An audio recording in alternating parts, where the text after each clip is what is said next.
Rachel Rosey talking all things boxing. I'm here with Cameron Vuong at the new announcement that Matchroom and DAZN have extended their partnership for 5 years. How are you? Woo! Yeah! How are you? I'm all right. How are you? Yeah, I'm good, thank you. How do you feel about the announcement? Obviously, great news for Matchroom fighters being on a global home of boxing for 5 more years. How do you feel about that? Exciting stuff. Exciting times. Good for boxing. Good for Matchroom. Good for the fighters.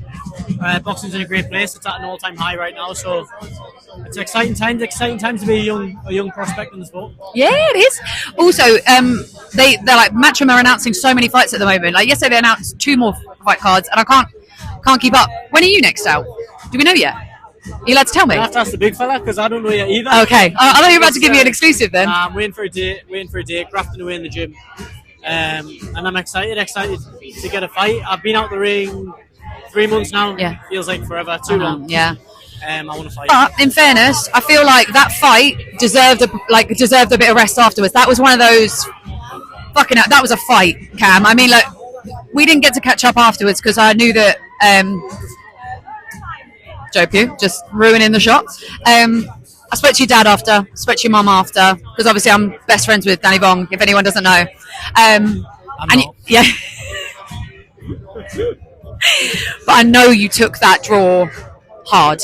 I know you did. I could see it on your face. I could see it afterwards. Like, how are you, now you've had a bit of time between the fight and now, how are you feeling? Still doing me head in, to be honest. Still doing me head in. I don't know, I've been over it a million times in my head, but it's one of them things, it's life. There's ups and downs in boxing.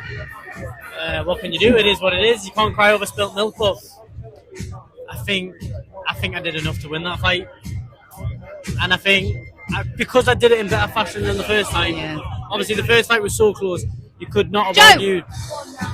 You could not have argued if it went either way. Yeah. The second time I feel like I really did enough. I boxed beautifully the first 4 or 5 rounds. He came on strong, had a few good rounds, ended up in a bit of a dogfight, and then I finished the fight really strong. So I felt a little bit hard done by, but I'm not going to be a little bitch and cry about it. It is what it is. It's not being a little bitch and crying about it. You're allowed to cry about it as long as you learn from it. Like if you let it ruin your life, obviously, then we'd have to reassess your game in your goal in the game. But I think you're allowed to feel what you feel. You're allowed to feel the frustrations as long as it doesn't ruin your performance. 100%. It hasn't like affected us too badly. It's just frustrating more than anything. I look at my box truck and I see that little blemish. This is off, to be honest. Oh. But you can say it like if you were going to ever get a draw, that was the fight to do it in. Like that was a brilliant, like such an entertaining. I mean, selfishly from our perspective. Yeah, it was a great fight. We've had 2 great fights now. Shared 20 rounds with a British Commonwealth European champion. Like people forget, he only lost his European title 1 fight before me, and. It's not a mystery why. Excuse me, you're in my. Thank you. It's not a mystery why no other prospect has fought him between the first and second fight, and no other prospect is wanting to fight him now because he's a hard night's work. Yeah. With that being said, I feel like I've taken big risks early on in my career. I feel like I don't really get the props for that.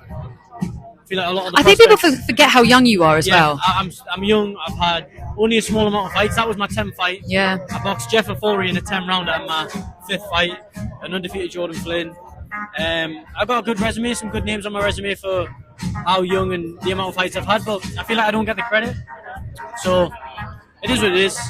But I just think some of the other prospects in the sport that are taking these easy fights, they're getting more hype taking these easy fights. And I might as well have done that. Got paid to just have an easy round.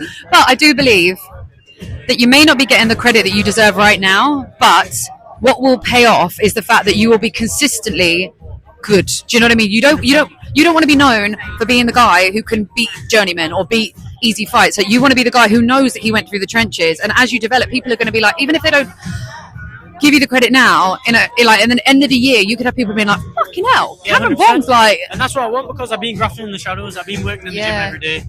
And although I'm not in front of all these cameras shouting my mouth off, best believe the graft's getting done. Yeah. I've got a great team. We've had multiple world champions, undisputed fighters, and they believe in us. And having the hype and people believe in you is all good and well, but at the end of the day, you've got to believe in yourself. And I do. I believe in my ability. I know I've got the work ethic, the discipline to get to the very top. That's what I want to do. That's why right now it's a bit of a frustrating time for us, but I'm just staying in the gym, grafting, waiting for a date. I think also, like I said, better that you've had a bit of a gap after a fight like that, because that was a killer fight. That was a lot on the body. It would have been very taxing.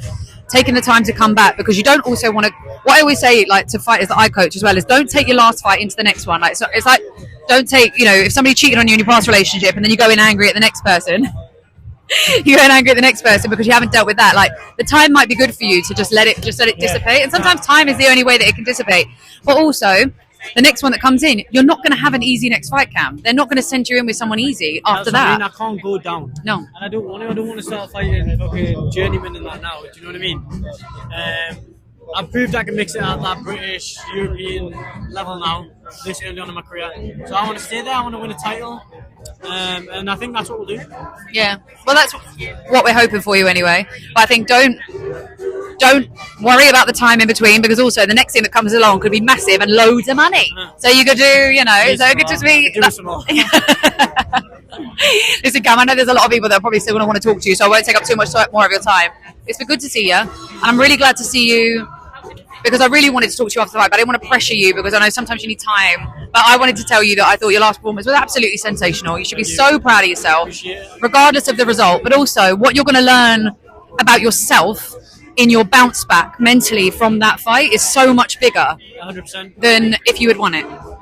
We'll be back. We'll be back. Yeah, you will. You haven't gone anywhere. Nice one, thank you.